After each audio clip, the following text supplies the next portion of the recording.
I just had twins. I'm expecting a $20,000 baby shower gift, by the way," Sally said with a triumphant voice. I responded loudly to her. "Okay. I'll go with my husband, the real estate mogul worth $1 billion. "What?" I could hear Sally's incredulous voice over the phone. She must have heard from our parents that my spouse was some nondescript common man. "What do you mean $1 billion? "Exactly what I said." Sally seemed confused by my words. I couldn't help but chuckle.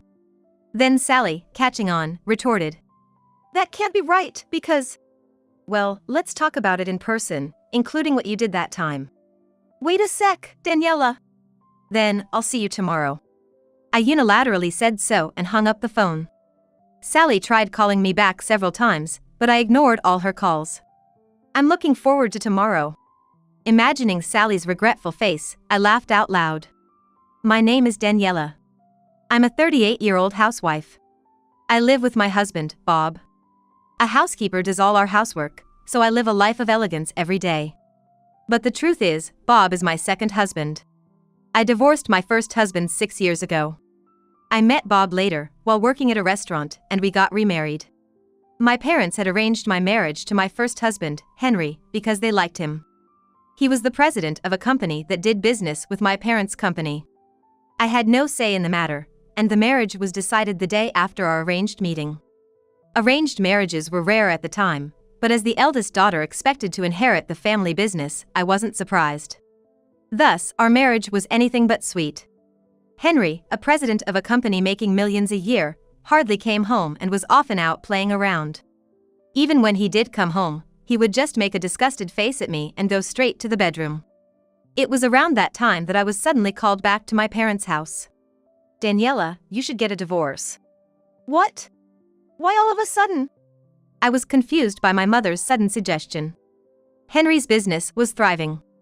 There was no benefit to divorcing now.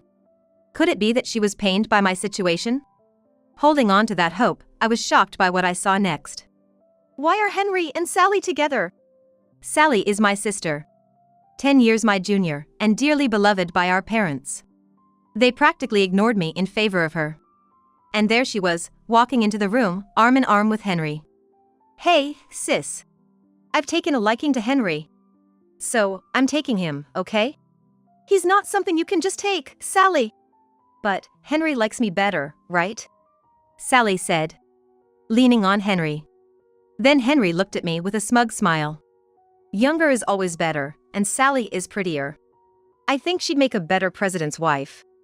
"How could you? Mom?" Feeling like I was about to be discarded for being older, I turned to my mother for help. Raised strictly as the eldest daughter, I believed my mother loved me. "That's why I said you should divorce quickly. Sally wants him, so give him to her." "How could you?" I was dumbfounded. Though my mother had always favored Sally, I thought she would be on my side at a time like this. Then, my father spoke up quietly. "Just get the divorce over with. Once you're divorced, get out." "Even you, Dad?" With tears blurring my vision, I wrote the divorce papers. After packing only my belongings as my parents had ordered, I was quickly kicked out of the house. "You're gonna have a hard time from now on? Here, take this as a sort of alimony. Sally is so kind. Be grateful." The two of them mockingly threw a bundle of cash at me. Holding the cash, I was at a loss. What am I gonna do now? As a housewife, I had no way to earn a living. I had trained to be a bride but had never even had a part-time job. For now, I decided to go to a hotel and think about my next steps. First, I decided to secure a place to live. I moved to the next town over and visited a real estate agent. Thanks to some savings I had, I could easily rent a place suitable for one person. I absolutely didn't want to use the alimony thrown at me by those two. Fueled by a desire for revenge, I rented a one-bedroom place and took a moment to breathe. Next was finding a job, but it wasn't easy. Then, I received a call from Sally on my smartphone. "Didn't you know Henry has influence over this whole area? No matter where you apply, you won't get hired." "How could this happen?" I was at a loss. Just as Sally said, I couldn't find employment. Without a job, my savings would eventually run out. I decided to live in a town far away. The town I moved to was peaceful, with the scent of the sea breeze. There, I was hired by a small diner and could work and live there. Hey, give me some booze. Right away. I'd like some dishes over here. All right. Though I was inexperienced, the customers were all kind to me as I served food. Gradually, I started doing more, and eventually, I was referred to as the face of the diner. Daniela's smile gives me the strength to face tomorrow. Aren't you gonna marry again, Daniela? I'm not really. What a waste, right? Being young, I was often encouraged to remarry, but I always dodged the question. The last thing I wanted was to end up with another man like Henry. Daniela, can I get a beer? Bob! How was your day? Coming right up. While everyone teased me about remarrying, Bob, a regular, never joined in. I found our conversations comforting and looked forward to his visits. It was after 3 years in this town that Bob asked me out. How about we go see the ocean? Huh? I mean, it's right in front of us. Seeing Bob flustered for once made me chuckle. I didn't mind at all. I accepted his invitation. Our first date was just a walk on the beach in front of the diner, but we talked about many things. Bob shared that he had lost his parents early and was living alone in this town that his parents loved. I talked about my family and Henry. Bob cried for me. I thought, maybe I should have cried like this too. Watching the tears flow from Bob's eyes, I felt a deep connection. Over time, we went out more and eventually started dating. Honestly, I can't even remember who said I love you first. But we naturally started dating. And about a year later, Bob proposed to me. I want to spend my life with you. Is that a proposal? That's the plan. I smiled brightly at Bob, who lacked confidence, and accepted his proposal. Then we got married. I had no intention of telling my parents or my sister, but Bob suggested we at least inform my parents, so I contacted them for the first time in 4 years and decided to go back home. Oh, you're alive? Remarrying? Go ahead, but we won't give you any support. If you're going to remarry such a pathetic man, don't ever come back. I was furious, my face turning red in front of Bob. Indeed, Bob isn't one for luxury. Even so, he was wearing a high-end suit today.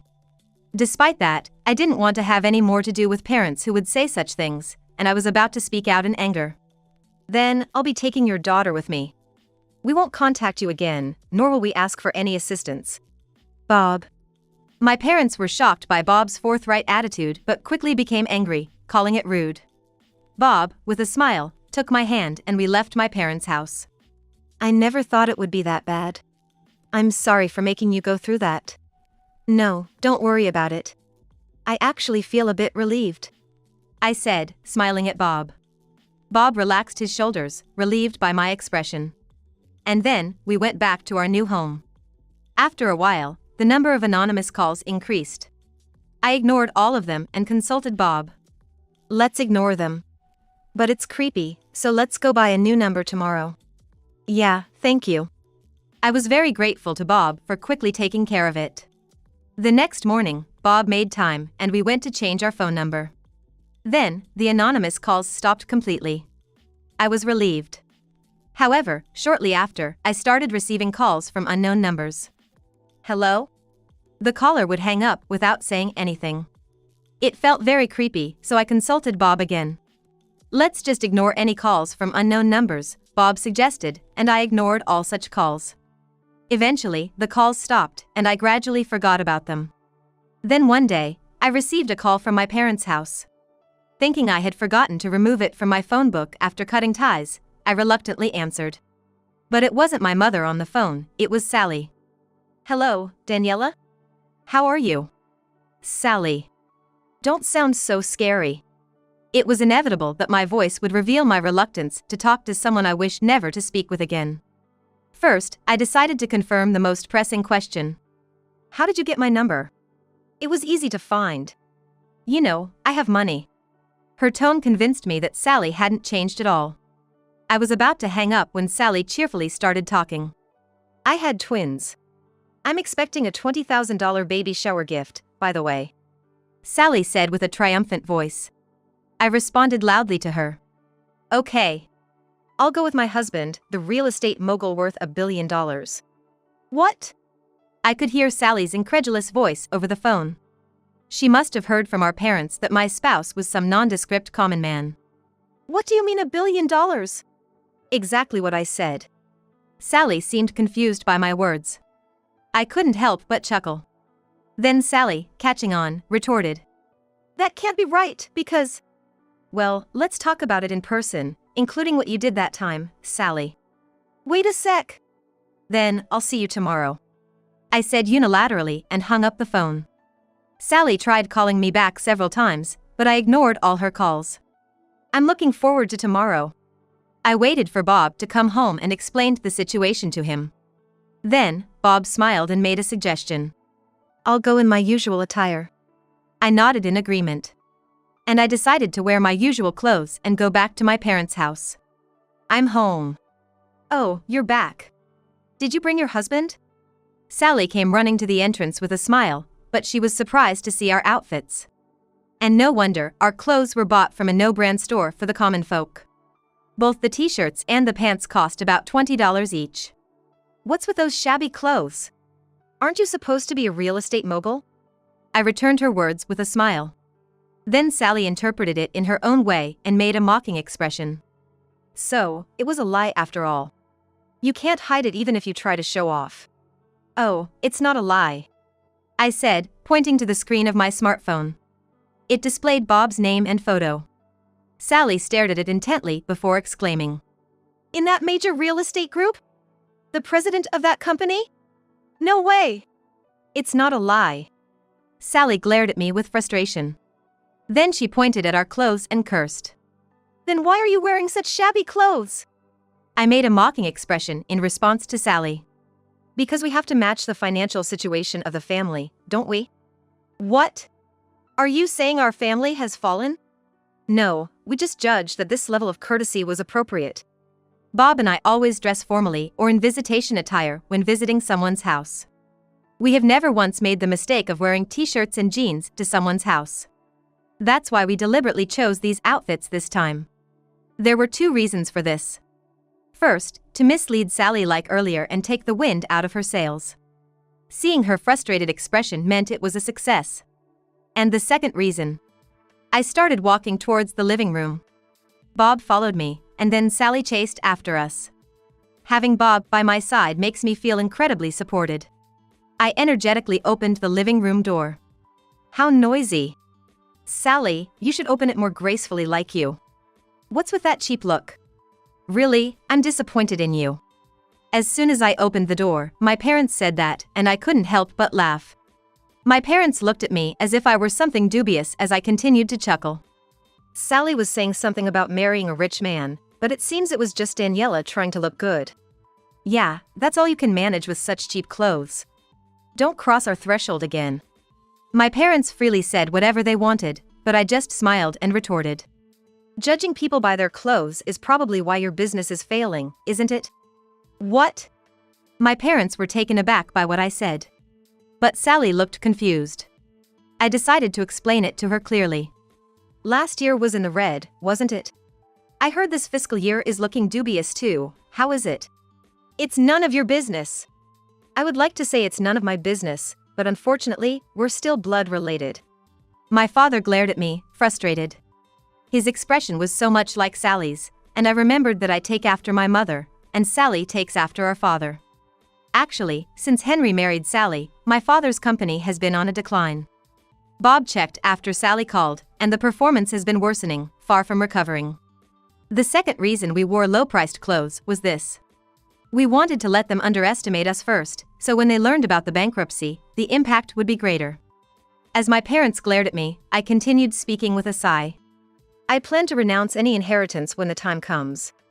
You were planning to inherit? You money grubber! All Mom and Dad's money is mine.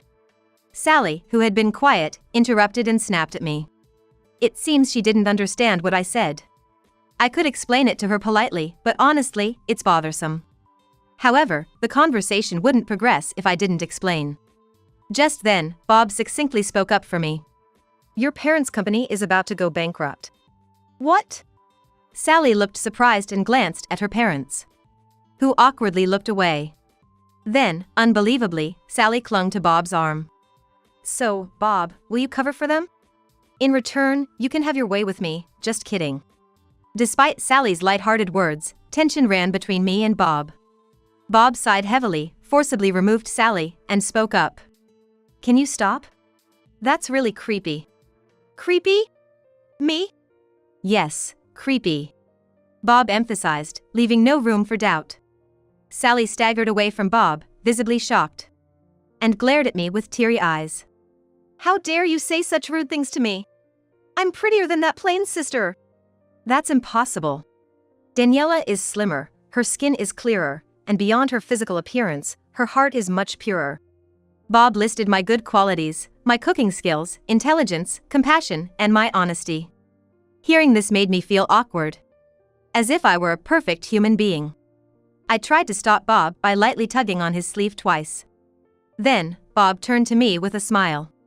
This modesty is another charm that sets you apart. What? Sally stomped her feet in frustration.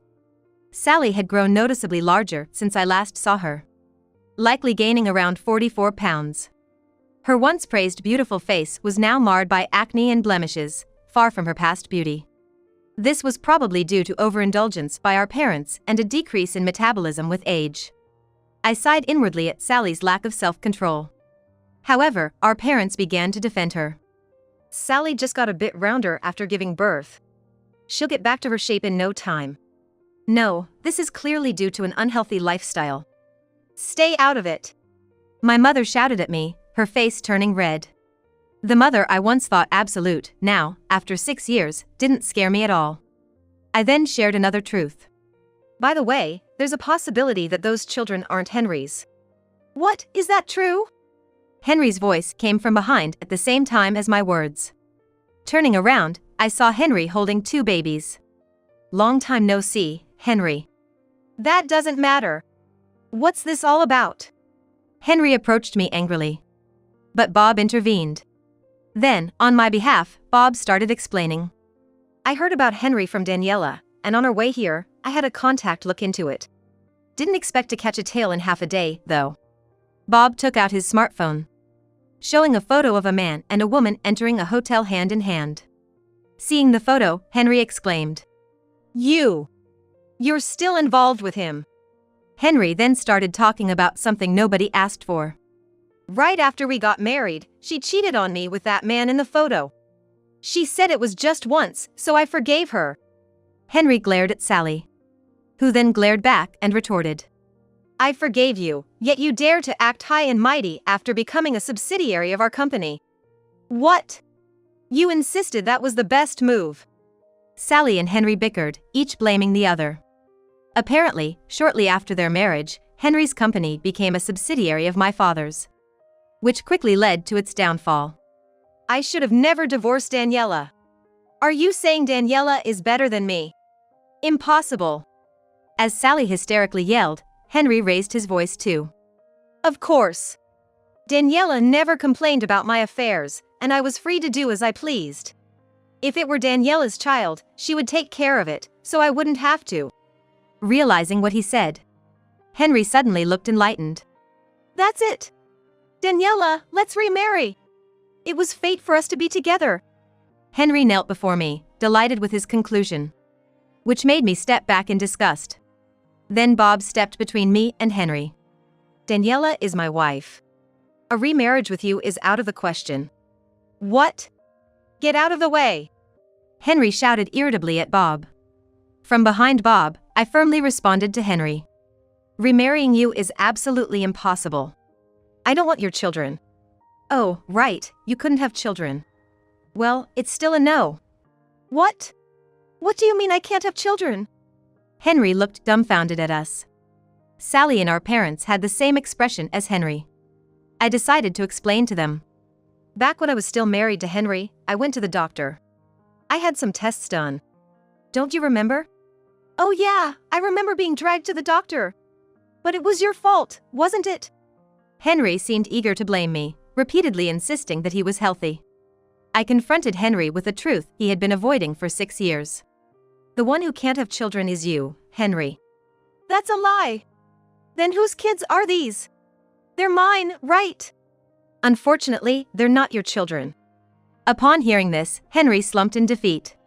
A maid hurried to take the babies from Henry's hands. And there was Sally, with her mouth wide open in shock. So, Sally, it turns out they're not Henry's children. How could you not tell me about such a defect? If you had told me properly, by now. Sally began to shift the blame spectacularly. I just listened silently until she calmed down. Then smiled and said, "You made your bed, now lie in it." "What did you say?" "Then give me Bob."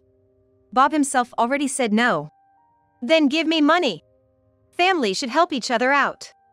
Can you believe she said that? I was irked by Sally's words. There was never any family support for me. When times were tough, instead of solidarity, I only received cold shoulders. Unfortunately, I'm not part of your family. I am too. Come on, sis. Don't be like that. Sally's words were annoying, but arguing back wouldn't help. I took a deep breath. Just as I was about to reply, my mother spoke up first. "Daniela, I'm sorry for everything. But we're really in trouble. If you really have money, won't you help us?" "That's right, Sally is correct. Family helps each other out. Let's forget everything that happened before." What are these people even talking about? I was utterly astounded. Forgiveness is something the wronged party can offer, not something the wrongdoers should demand. Urging these people to reflect was pointless.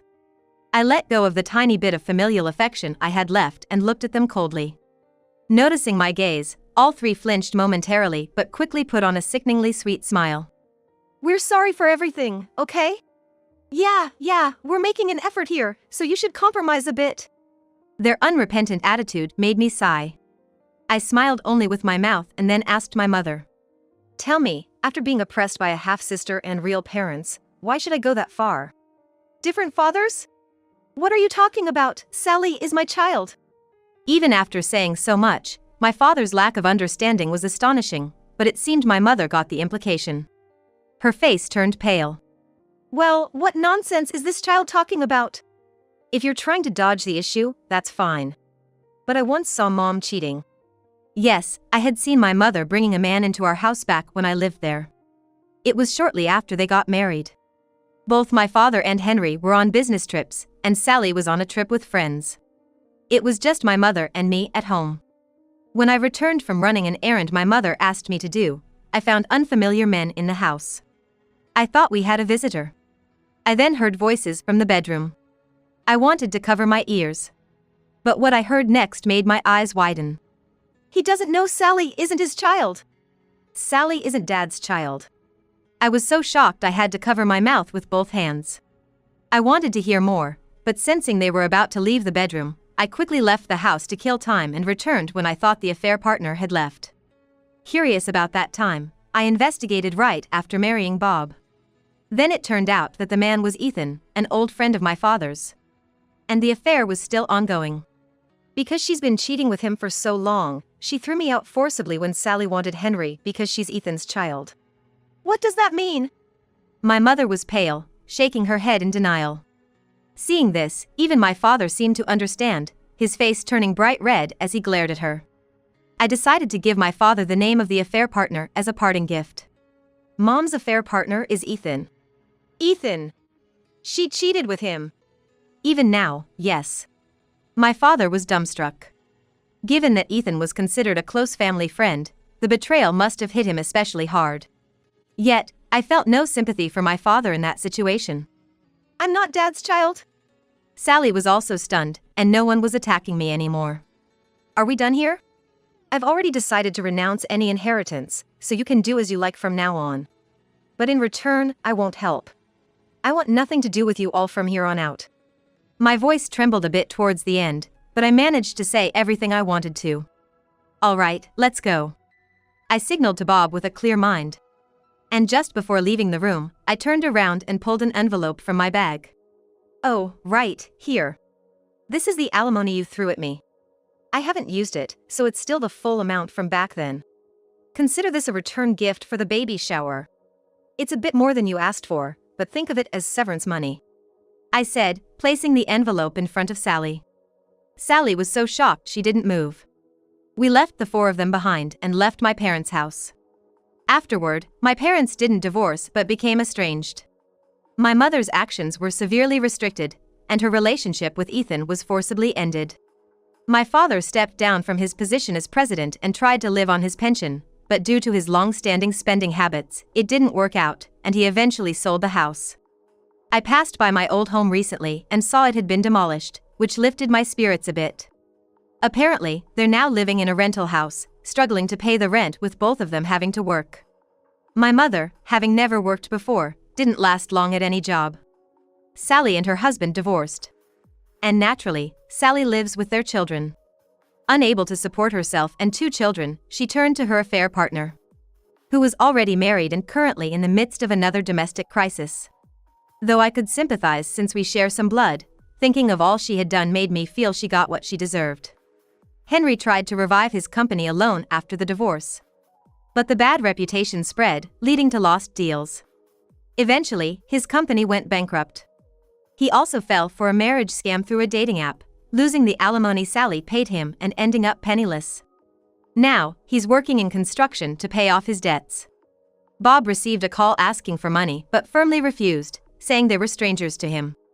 Until the end, Henry was asking for a divorce from me, leaving no room for sympathy. As for me, I'm pregnant with our first child. Bob was overjoyed, already planning a child-first home. And even selecting babysitters, although it's a bit early for that. The baby is a boy. We, having cut ties with their families and being essentially alone, are surrounded by kindness in their community, with neighbors already offering help. Everyone in town is supportive, making us feel our child is blessed to be born into such a warm environment. Daniela, how are you feeling today? Much better today. That's great. Hoping for a healthy baby. Thank you. When we go for walks, everyone greets us warmly, making me glad we moved here. I can't decide between blue and green for the baby's blanket, so I bought both. It's still early for that. While I gently scold Bob for his eagerness, I knit baby socks, planning to finish a week before the due date. Oh, he kicked. Really? It's Daddy here. Bob reacts to my words, talking to my belly. And just then, the baby kicked again. He responded. Daddy loves you so much. Bob, really? Even though I'm a bit exasperated, I can't help but find him adorable. Immersed in this happiness, I start knitting the socks again.